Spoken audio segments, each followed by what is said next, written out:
Então vamos lá, né? O pessoal que não sei quem entrou aí agora, a gente vai corrigir a verificação de aprendizagem, pessoal, tá?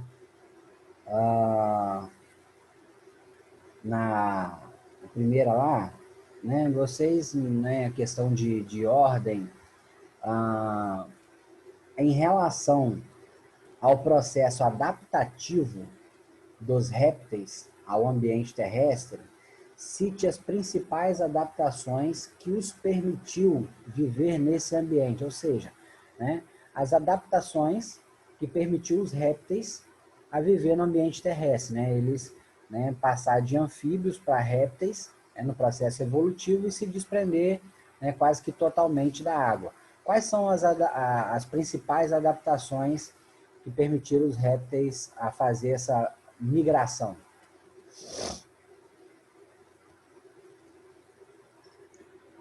Eu coloquei assim, possuem pele seca, revestida por placas ou escamas, são animais que respiram por meio de pulmões, não apresentam fase larval e também sua pele é bem resistente em questão da perda de água.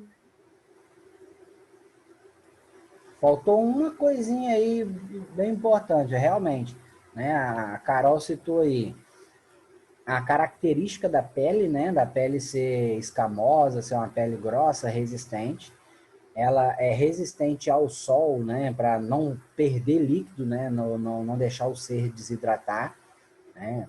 As características aí, beleza. A questão da respiração pulmonar, né? Para poder respirar no ambiente terrestre. Outra característica importante, né, que é a questão de não ter fase larval, porque a fase larval normalmente acontecia na água. Então, é desenvolvimento direto, né, não tem fase, né, larvar, é importante. E faltou, a Duda lembrou, e a Duda colocou mãozinha, lembrou, Duda? Então, eu coloquei duas que eu não ouvi ela falando, que é a fecundação interna e o ovo dela, né, tem a casca mais rígida. Né? A questão do ovo com casca que permitiu ele se desenvolver fora d'água, né? Aquele ovo com casca impregnada, né, de cálcio e tal, que é a casca dura que permitiu esses seres se reproduzirem fora d'água e se desenvolverem, e inclusive de forma direta, sem ter estágio larvar, né? Então, né, a resposta, as principais características, né, que acaba citando muito, né, que os estudiosos citam muito, é basicamente essa. A questão da pele, porque os anfíbios faziam respiração cutânea, né? Tinha a pele fina, a pele sensível, tinha que estar sempre em local assombreado, né? E aquela coisa toda, né? Não podia estar exposto ao sol, então a pele seca, a pele rígida, né? Que resistente ao sol. A questão da respiração pulmonar, porque para viver na terra, né? Fora da água, tem que ter respiração pulmonar. A desenvolvimento direto, né, sem estágio larvar, e a questão do ovo com casca, que foi muito importante para eles se reproduzirem e se desenvolverem fora d'água, beleza? Basicamente são as principais características aí que permitiram os répteis, né, se desenvolver totalmente fora d'água e acabar se desprendendo, né, daquela necessidade que os anfíbios tinham de estar sempre próximo da água dentro dela. Ok? Alguma dúvida?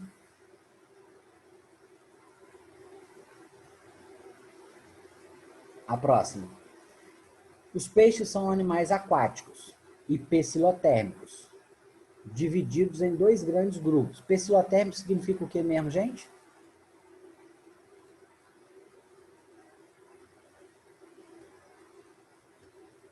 Pecilotérmicos. Tem os homeotérmicos e tem os pecilotérmicos. Né? Homeotérmico quer dizer que é os homens que têm corpo quente, não. Tá? Homeotérmicos são todos os seres que mantêm a temperatura corporal constante. Pecilotérmicos são aqueles indivíduos que a sua temperatura corporal varia de acordo com o meio.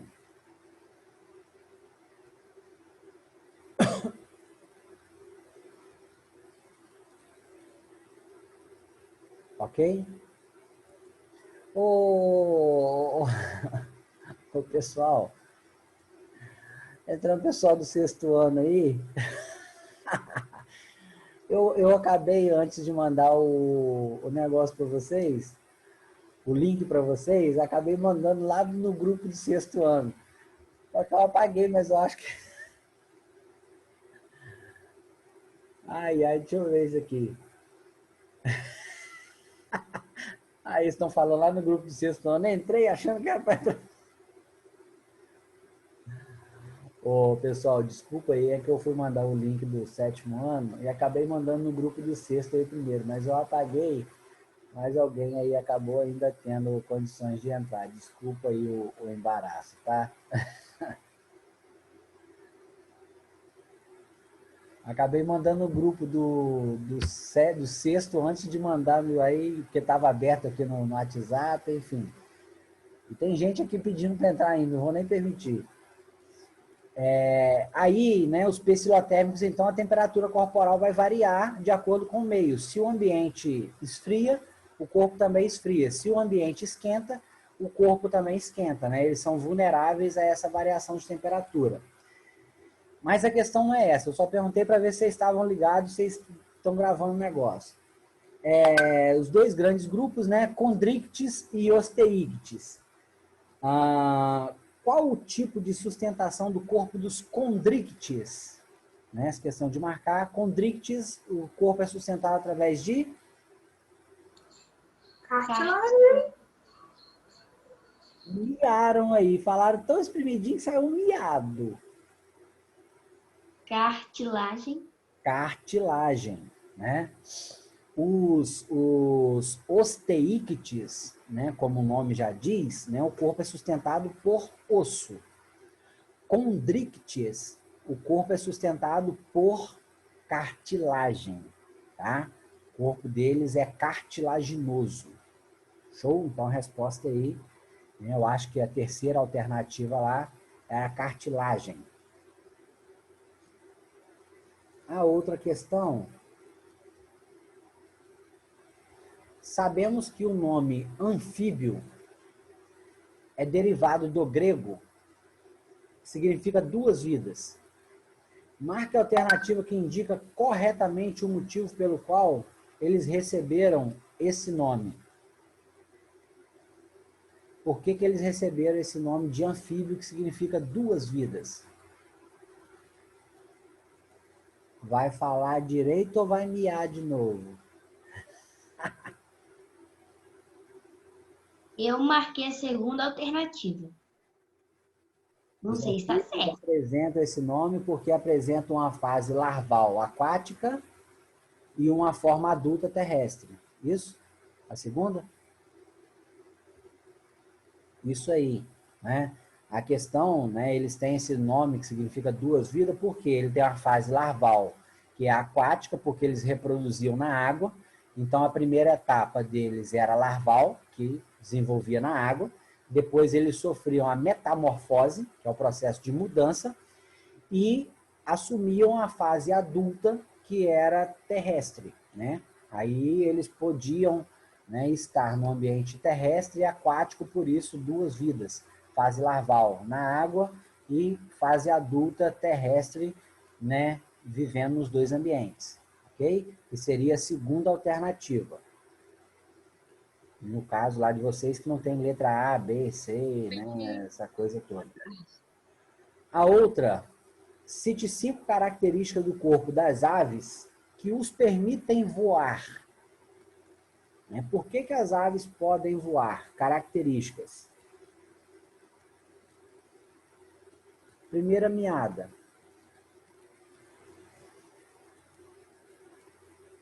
As penas. A presença de penas. Possuem asas. As asas, né? Inclusive as asas que são recobertas por penas. que na verdade, né, a presença de asas é a modificação do membro superior, né, nossos braços, modificação do membro superior em asas. Vai lá, mais uma. A ausência de bexiga. A ausência de bexiga urinária que faz com que eles não fiquem armazenando líquido no corpo, né? Eles eliminam a urina a partir de que é filtrado. Eles eliminam inclusive junto das fezes, né? Não tem a bexiga urinária para poder ficar armazenando líquido, mas O corpo possui formato aerodinâmico. formato, né, aerodinâmico que permite eles cortarem com certa facilidade o ar, né, o vento. Então, né, o corpo deles em forma de cunha é para entrar no vento, né, abrindo espaço, então cortar com certa facilidade o vento. Outra característica, Eu botei que eles possuem sacos aéreos, deixando a ave com menor densidade. sacos aéreos, né, também é um processo adaptativo que tem no corpo deles. Mais uma? Já falou? Ossos pneumáticos. Os ossos pneumáticos também, né? Muito importante. Né? Nós falamos aí 6. Então, essas são as... Né? Falamos 6, sendo que a primeira lá que a gente falou de penas e asas, né? Quase que se juntam uma à outra, né? Que os membros superiores foram transformados em asas, né? E a presença de penas recobrindo o corpo, que tem participação no controle térmico e tal, e tudo mais. Então, a presença de penas também acaba, né, sendo outra alternativa. Então, falamos aí 6, tá? É isso aí mesmo. Ok. E a última, além das glândulas mamárias, que é a principal característica dos mamíferos, né? Cite outras 3 características importantes do corpo dos mamíferos, né? Por que eu falei além das glândulas mamárias, né? Para citar 3. Porque se eu falasse assim, cite 3 características importantes do corpo dos mamíferos, o primeiro que ia falar é mamária, né? Porque a glândula mamária é a principal característica, inclusive dá o nome ao grupo, né, de mamíferos por causa da presença de glândulas mamárias, né, e a alimentação do indivíduo através dessas glândulas mamárias. Então, outras 3 características. Possui pelos. Pelos pelo corpo, né, que inclusive tem a ver com equilíbrio térmico. Mais. Os diferentes formatos de dente, que tem os caninos. Os dentes, né, incisivos, caninos, premolares e molares, né, que tem a ver com a nossa alimentação variada, né, que corta, né, rasga o canino, e os premolares e molares é maceração, né, então os dentes normalmente são adaptados à alimentação. No nosso caso, a variedade de dente é por causa de sermos onívoros, né, comermos vários tipos de coisa, então o dente adaptado, nós temos vários tipos de dente na boca, né, para vários tipos de alimentação. Mais. Aqui, Eu coloquei na verificação aqui, que possuem pelos e não. Possui pelos e possui glândulas sudoríficas, odoríficas e sebáceas. As glândulas, né, sudoríparas, odoríparas e sebáceas, que é uma característica dos mamíferos, não tinha nos outros seres, né, são as glândulas que permitem lubrificar a pele, né, o cheiro característico, Isso na verificação. a oleosidade, que é a lubrificação, né, e a sudorípara, que secreta líquido para poder fazer o controle térmico também, né, resfriar a pele. Eu coloquei. Hã? Tá certo? Certo. Fala, Carol. Eu coloquei que são também animais endotérmicos. Endotérmicos, né, faz o controle corporal, né, através do metabolismo, ou seja, sua temperatura corporal não varia, né, de acordo com o meio também, é uma característica. Mais alguma? Alguém colocou alguma coisa mais diferente? Eu botei que... Fala, que é? Eu também botei que eles são vertebrados. É uma característica que tem outros seres também, né? A gente vem falando dos vertebrados, aí todos os que nós falamos são vertebrados, né? Mas é uma característica dos mamíferos também, são seres vertebrados, né? São compostos por coluna vertebral e esqueleto ósseo. Ok? Tem aí outras características que poderiam ser citadas, mas essas normalmente são as principais. Tem a questão do metabolismo, né, o diafragma, né, que faz controle de respiração, que fica logo abaixo dos pulmões, enfim. Né? Mas ninguém quer falar, mas tem uma galera aí que entra, que deixa a câmera fechada, o microfone fechado, acho que estão tudo dormindo. Ou eles entram aí só pra... Eu tô aqui. Eu não tô dormindo, eu estou aqui, não comece. Eu sei onde você mora, hein, Tim? Ai. Tô aqui. Ou eles largam tudo e vão Onde você almoçar, mora, hein? ou eles estão descabelados. Ou Eu deve sei estar onde com você mora. CC, mas pode ficar tranquilo, gente, que a gente não vai sentir o CC daqui, tá? Mas Nossa, Tim. brincando, pessoal, né, quem colocou alguma coisa diferente, tá lá, eu vou né, tá analisando e tal, mas basicamente é isso aí. E aí, né, a gente finaliza essa questão aí da correção da verificação. Alguma dúvida, gente? Alguém quer perguntar alguma coisa que tenha colocado de diferente em relação à verificação? Qual pode? Nada? Então tá beleza. Jerônimo, Oi. eu queria te perguntar sobre aquela primeira pergunta em relação ao processo adaptativo dos répteis. É sobre os ovos, quando eles nascem. Os ovos. O que tem? Então, eu queria que você me explicasse melhor. Essa característica, Carol, inclusive é considerada uma das principais características desse processo evolutivo, permitir que os répteis migrassem, né, de anfíbios para répteis, para se desprender totalmente do ambiente aquático. Porque eles... você fala que eles se adaptaram ao ambiente terrestre, né? A pele modificou, a respiração modificou, e tal, enfim. Mas aí, se eles tivessem evoluído totalmente, mas se eles tivessem ainda a dependência de entrar na água, liberar óvulos, liberar espermatozoide, acontecer a reprodução na água, os ovos nesse tipo de reprodução, eles eram ovos finos de uma membrana, né, que protegia os ovos, e eles não teriam condições nenhuma de reproduzir fora d'água. Então, eles continuariam dependentes da água. Então, uma das características, talvez mais importante, né, que os pesquisadores falam, é que essa questão do ovo com casca. Por quê? Eles passaram a ter fecundação interna, né, cópula macho com fêmea, então a fecundação interna, e dessa fecundação interna desenvolveu-se o ovo com casca, né, que o ovo ele era formado dentro do interior da fêmea, com casca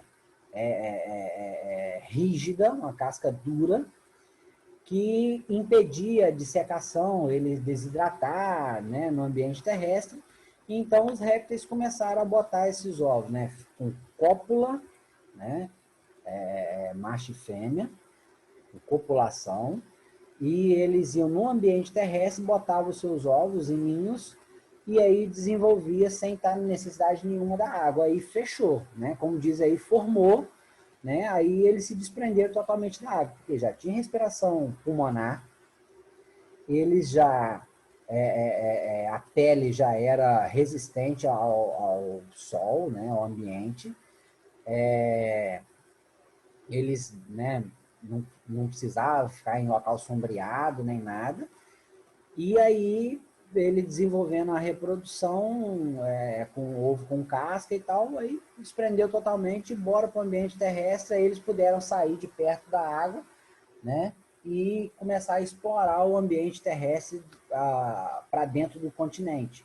Porque até então a vida ela só existia próximo à água, nas margens da água, né, os anfíbios saíam um pouco da água próximo, mas não podia ir tão distante.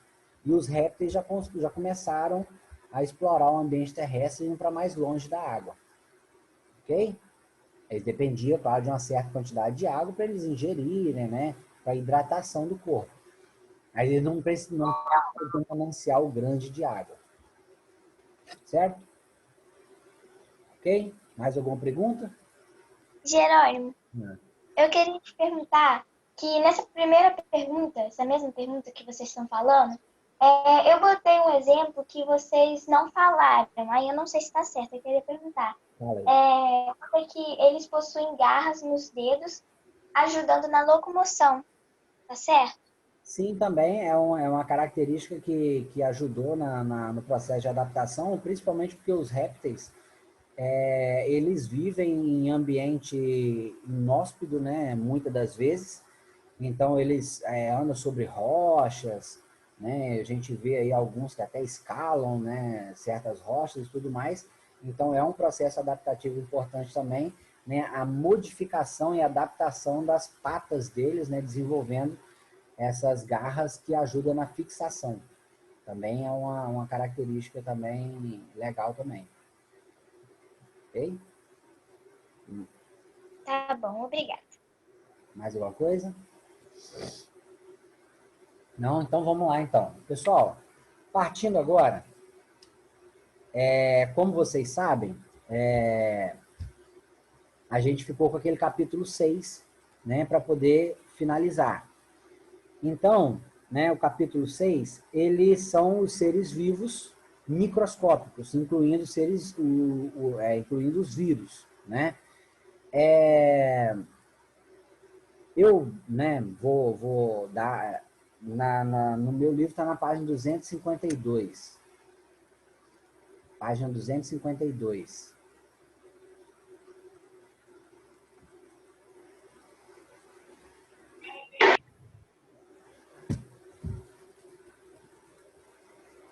Os seres microscópicos, né, e os vírus. Vocês vão entender por que os vírus estão sendo citados à parte aí. Olha só.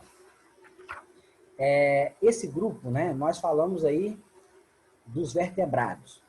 Esses seres grandes, né, o surgimento da vida e a evolução deles, né, para seres maiores, para seres mais evoluídos, né, os mamíferos e tudo mais. Possivelmente,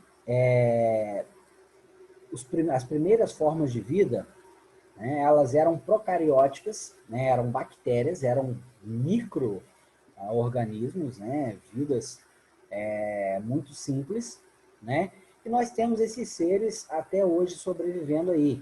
Tanto que as bactérias elas são consideradas seres rudimentares, né, são seres simples, de formação corporal simples, rudimentares, que supostamente, né, eles têm a mesma composição aproximada de lá dos primórdios, quando a vida era toda na água, na chamada Pangeia, né, na chamada sopa primordial. Então, supostamente, a vida ainda era desse jeito aí, que são as bactérias. Né? O autor começa aí falando das bactérias, né? 49% dos panos de cozinha estão contaminados por bactérias. Como evitá-las? Né? Na verdade, gente, todos os ambientes estão cheios de bactérias. Na verdade, os ambientes estão todos com bactérias e dentro do nosso corpo, a começar pela nossa boca, também está cheio de bactéria. Debaixo das nossas unhas, nossa, demais da conta. E cuidou lá as meninas lá, ó. Olha lá as meninas lá, ó. Ó. Olha lá as meninas. Acabei de acordar, gente. Acabei de acordar. Olha lá, dá tchau para as meninas, dá. Oi, neném! Ó, fala oi. Fala tchau, chupeta. Fala oi. Fala oi. Ei, meninas. Bonitinho. Meninos também, rapazes. Dá tchau. Dá tchau para os meninos, dá.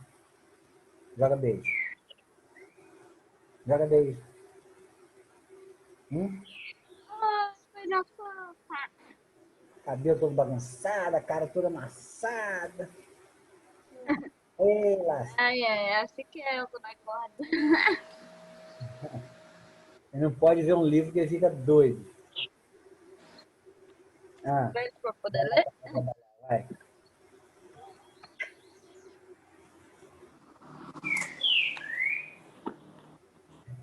Toma, Pepe. Alguém tá me escutando? Tô te escutando. Ah, tá. É porque eu coloquei o fone aí. Ele acorda e vem doido. Aí meus livros, eu tenho uns livros repetidos aqui, aí eu dou para ele e faz a festa. As figurinhas e tudo mais. Aí, né, a nossa boca, nosso intestino, estômago, tá lotado de bactérias. Ou seja, bactéria, gente, a tal da unha, né? Eu espero não estar falando para alguém que coma unha, né? Que tem mania de ficar roendo unha, né? Espero, né, Keké? Keké já fez uma cara ali que... Gente, Eu conheço alguém que come unha. Meu olha irmão, só. Pensa ele tem mania de ficar comendo unha. Tá aqui do meu. Tá aqui, ó. no Escutando. tal de unha. Presta atenção. Se é sempre falado para vocês higienizarem as mãos, lave as mãos e tal. Nesse momento de pandemia, higienização das mãos, passar álcool e tudo mais o tempo inteiro, é por quê? Porque mão é um negócio sujo. Todo lugar que você chega, você toca alguma coisa, você vai no mercado, você pega nas coisas para escolher. Se você chega numa loja, você toca nas roupas e tal, para selecionar. Você vai na loja de sapato, você pega no sapato para poder analisar os detalhes e tal. Ou seja, se você vai subir num prédio e tal, você toca no corrimão. Se você vai entrar no elevador, você tem que tocar nos botões. E muitas das vezes tem aquelas barras ali dentro que você segura. Ou seja, qualquer lugar que a gente chega, a gente encosta a mão em alguma coisa, né? No momento de pandemia, pelo amor de Deus, né? O que a gente menos tem que fazer é tocar em alguma coisa, mas quando toca tem que higienizar. Gente, debaixo das unhas é um local perfeito para esconder vírus, bactérias, tá? Quando você está com a unha cortadinha, curtinha, a unha curtinha, né, igual de homem, né, na maioria das vezes. A minha nem tá tão curtinha assim. Você com a unha curtinha, com a mão higienizada, os cantos e tal, já é local que elas conseguem se esconder. Então, roer unha. Se você rói unha, pelo amor de Deus. Se você tem mania de vez em quando, só dar uma mordidinha e tal, não faz isso não. Ainda mais no momento deste pandemia, né? O local de contágio é mucosa. Então, se você tocou em alguma coisa, esqueceu de jogar um álcool na mão ou de lá passar um sabão, é possível que você pegue um coronavírus aí, e da sua unha você leva para a boca e teve contato com a mucosa e aí lascou. Então, Jerônimo, é muito sujo. Oi? essas bactérias, eles estão presentes em lugar em que é só massa, assim, que a gente pega, ou pode também estar no ar, assim? No ar também, para tudo que é lugar. Bactéria em todo lugar. Bactéria tá espalhado. Para vocês terem uma ideia, um local que não costuma ter seres vivos, que é no sal. Né? O sal, ele mata os seres vivos por causa do processo de desidratação. E existem colônias de bactérias em montanhas de sal, que é quando eles coletam sal para poder passar pelo refino. Você olha aquela montanha de sal branca, né, aérea, assim, uma imagem aérea, você vê umas manchas meio róseas, rosadas, e aquilo ali são colônias de bactéria que crescem sobre o sal. Ou seja, né, se pouco, né, nada sobrevive ao sal, e as bactérias elas formam colônias em cima do sal. Então é um bicho bastante resistente e está por todo lugar, inclusive dentro do nosso corpo, né? Só que tem as bactérias, a gente vai falar das bactérias nocivas, né? E tem daquelas que não são nocivas, tá? A gente vai ver isso aí né? mais amplamente. Continuando aí, tem essa questão número 1 aí, a manchete relata que bactérias podem ser encontradas nos panos de cozinha. Onde mais pode ser encontrado? Falei aqui, por todo lado, né? Tudo que é lugar. As bactérias são seres vivos formados por apenas uma célula, né? E geralmente não são observadas a olho nu. No entanto, algumas delas são capazes de formar colônias, que são conjuntos formados por várias, né, que podem ser vistas a olho nu. Aí, olha só, elas são microscópicas. Na sua unha aí, pode estar lotado de bactéria e você não vê. Elas são microscópicas, tá? A gente só consegue ver ao microscópio.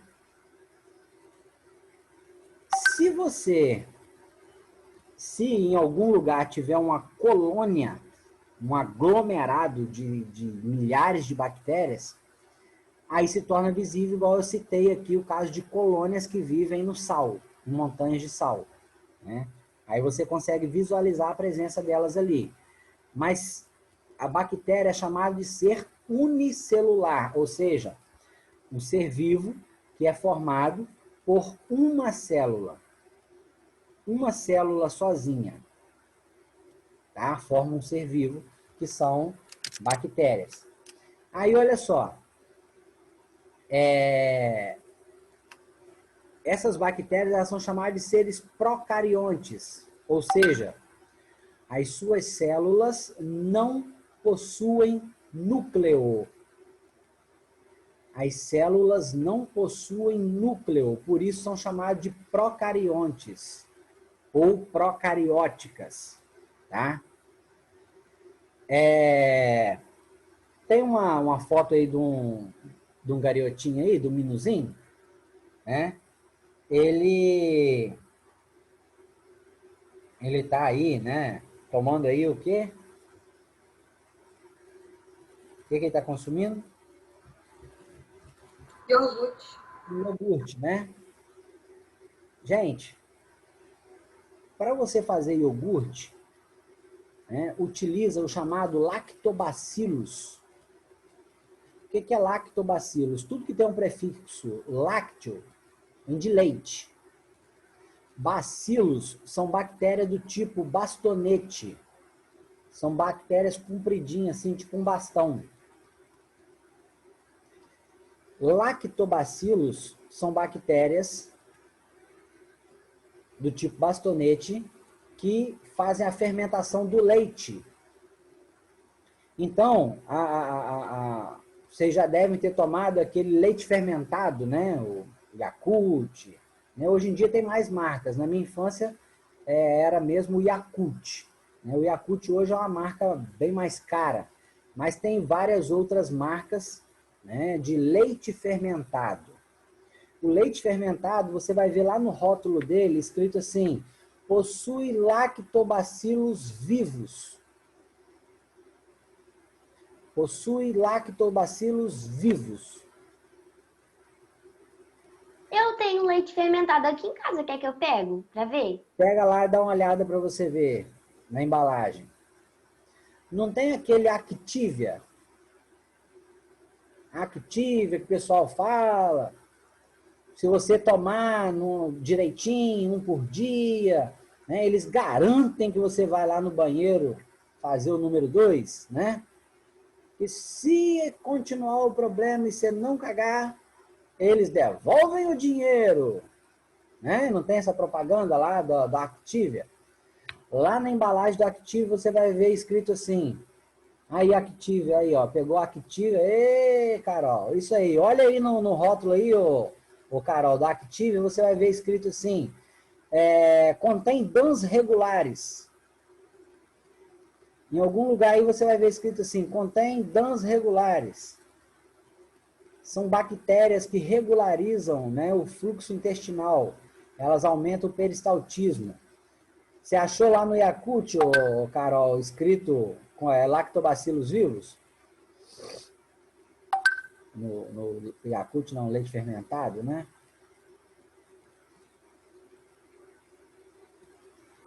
Contei lá Não em tô achando nada, não. composição, os ingredientes que compõem ele na composição.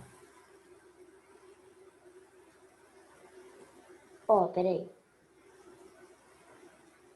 A gente está no último minuto aí da aula, tá, gente? Se cair aí, eu vou mandar outro link.